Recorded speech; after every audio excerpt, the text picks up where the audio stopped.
untuk mendukung juga program pemerintah dan untuk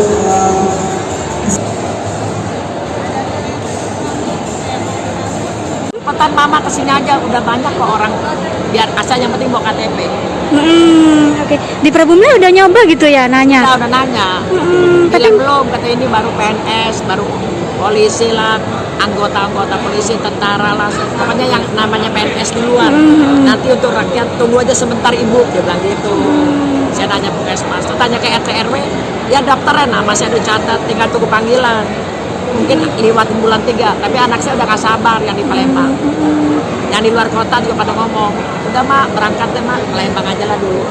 Iya. Udah ada kawan-kawan, udah berapa, ada lah kalau 20 orang atau 30 orang sih, udah yang kesini langsung ada apa.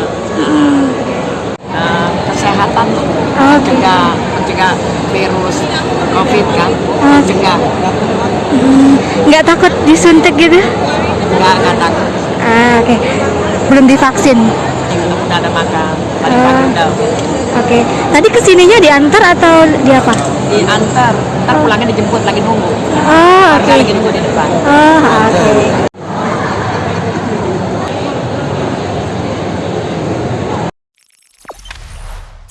Jangan lupa subscribe, share, komen, dan like ya.